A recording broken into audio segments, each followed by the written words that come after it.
Hello everybody, welcome or welcome back. It's Paula here with Paula's Imperfect Plans. Thanks for joining me for another video. Today we are going to be closing out our budget from our August 23rd paycheck. So we can jump in and get started with that. I'll zoom in here just a little bit. Our income was, mine was as planned, $1,260. 65.38, and my husband's was $1,540.89 as budgeted. So we had roundups, which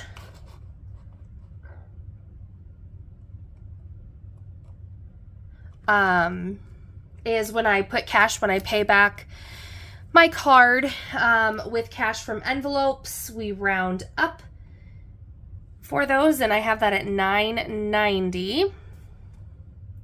And then I have other. So I have three things in this category. I had $26 of rollover from pre-K tuition cash that I didn't think I needed, which was actually ended up being wrong. Then I had a $20 flex reimbursement that I wasn't expecting, and $9 rollover cash from drinks last pay period, which is $55 in other. So that puts our total income or inflow for this pay period at $2,871.17 that we're left to budget. Coming down to our fixed expenses, I did nothing for donation. Our minimum HELOC debt payment was $349.74. My cell phone bill for the month was $195.31. I set aside $131 for life insurance. There was nothing, no expenses for the before school program. Vehicle registration, I set aside the final $6 that we needed for the month of September. And the second half of our internet bill was $24.67. I do believe that I did pay $360 for our final week of summer daycare. The main change here was I did not end up setting aside that $75 for home insurance, car insurance, as I was planning to. So our fixed expenses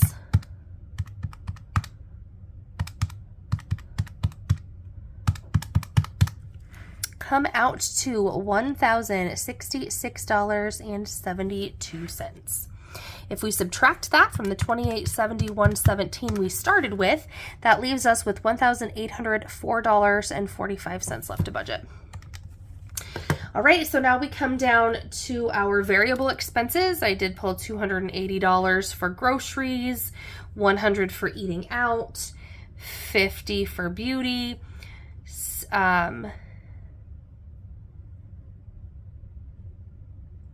$60 for drinks, $70 for allowance for my husband, $0 for work meals that pay period, $15 for car washes. Amazon subscriptions ended up being, oh yeah, that was the whole change, ended up being $178.89, and I will explain that in a minute. Reading and donuts had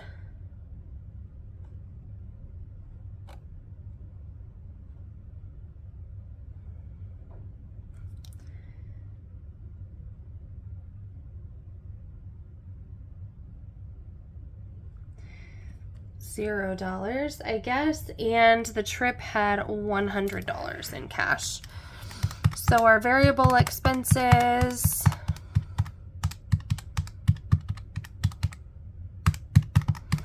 equaled $853.89. If we subtract that from the $1,804.45 that was left to budget after our fixed expenses, that leaves us with $950.56 left to budget.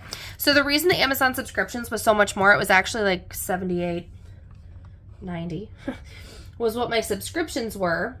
No, it was $58.90. And then $120, I purchased an Amazon gift card. So there is a program through our school that we use for fundraising. We can buy gift cards, and then the school gets a percentage of that. And what our school is actually doing is, instead of them taking that percentage to help fundraise or whatever back to the school, 100% of the money from the gift cards purchased comes back to us on our school accounts. So like it could pay my preschoolers preschool tuition. It can go back to like the before and after school program if we use that, or on the school lunch account. So I'm trying to find ways, just make some changes for things that I'm already buying. So not spending additional money, but ways to earn money back to the school account for things I already buy. So I paid $58.89 for August's Amazon subscriptions, and then I purchased a $120 gift card for Amazon to put towards September subscriptions, to put on the account and cover September subscriptions. So that is why that is the way that it is. Okay, on up to sinking funds. What we have going on here is we did put $25 aside for Christmas with that pay period, or with this, for this pay period. $0 for LP. We did put $8 into the 100 envelope challenge, into the online travel sinking fund. $20 away towards kids. What did we do for gas? We put $100 aside for gas. And actually, I kind of did the same thing. I purchased a $100 gift card to a gas station on the same fundraising platform as the Amazon gift card. $25 put away for vehicle repairs, $53 into our emergency fund for the 52-week challenge, $0 for medical, $0 into summer daycare, and $0 ended up getting put away for the tattoo with this pay period. And then $302 ended up in the cash envelopes and sinking funds.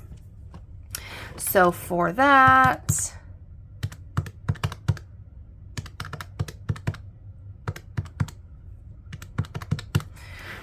is $533 into sinking funds. If I subtract $533 from the $950.56 that we had going into sinking funds,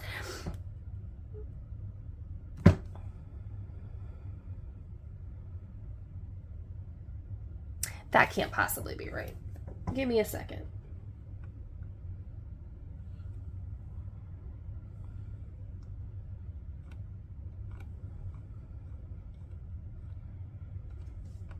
Oh yeah, it can. Okay, so that leaves us with $417.56 left to budget.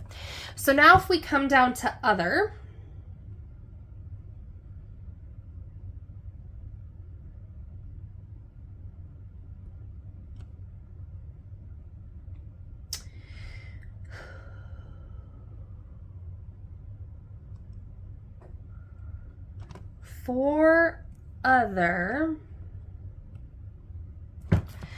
hang on a second. All right, so we did have 53 cents into, it was just for Cricut. So we ended up spending 53 cents on Cricut, and then on the Cricut for the next month with just like a special promo. And then this is not buffer. This is just going to be other expenses here in a miscellaneous category. I'll explain what they are because I have been nothing but... Oh, I messed that all the way up. Paula.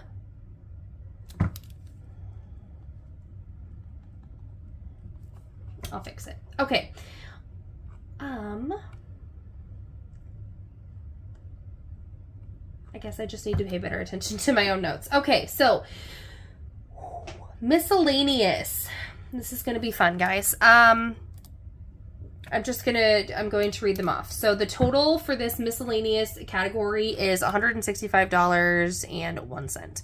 And I will tell you what they are piece by piece as I put them on here and add them up. So $102.50. I realized that there was a podcast festival related to advocacy and true crime that I want to attend, and that seemed like a reasonable ticket and gave me a reason to travel to that area where I'm looking to take a trip anyway because of my 50 states travel. So that's just how that went. So that was the podcast festival ticket. Then, so I used money in the travel fund to pay for the hotel and the rental car for that trip using gift cards from the same fundraising platform that we talked about, but you can only buy those gift cards in certain increments. So I had to pay $2.15 out of pocket for the rental car after the gift card and $1.46 for the hotel. So those are both on that miscellaneous. I spent $24 on ordering football pictures for my kiddo. I gave $3 back to my husband is what I have written here for something that he covered, and basically it came out of like the roundups area. But anyway, that was in the miscellaneous. And then $31.90 was what I had left just kind of in the budget, which leaves so $165.01 because I made an order for a fundraiser for our kids' school. And it was like $50 some total, so I took some out of the clothing envelope, but I had $31.90 left just kind of in the budget. And I took that and put it towards that order. So that gets us to the total of $165.01, which means the total for this, for the other category is $165.54. So if I have $417.56 and I subtract $165.54, that leaves me with $252.02 left to budget. So when we come down to the HELOC, I will explain. I should have put this here in donation and I didn't. So I spent $30 and I put it under donation because my cousin's child has type 1 diabetes, and it's probably been 2 years since she's been diagnosed, and they're realizing obviously the costs that go along with being a type 1 diabetic, the out-of-pocket costs, which is very unfortunate for families. Anyway, so she's now, gosh, is she a year younger? I think she's a year younger than my son, which would put her in 2nd grade right now. That feels too old. Anyway, 1st or 2nd grade, and she and her mom are making things on with her mom's Cricut. The first one was stickers, so I bought. It's actually super cool. Do I have? I think I have some in here just for fun to show you kind of what she has going on. They made these cute stickers: Support Squad, Diabetes Awareness, Team Clara May. Gosh, sorry, that's like holographic. So I bought a couple of those. Got them in different colors. I was going to put them on my kids' water bottles. I got all varieties of that one, and then Not All Disabilities Are Visible, Team Clara May. Anyway, so I bought, 6 stickers? They were $5 a piece, I think. So I put that under donation, $30. She's also making t-shirts. So at some point, I'll have to save up some money and purchase some t-shirts because I can only imagine the cost and what goes along with having a child with a chronic illness. And then the final thing is what the extra debt payment, which was $222.02.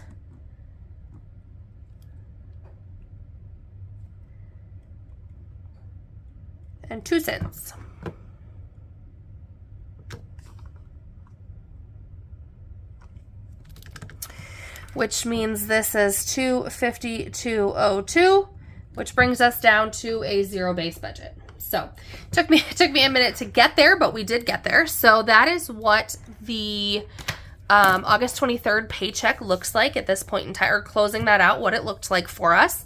Real time our expenses. So thanks guys for watching. Appreciate you being here. Until next time. Bye.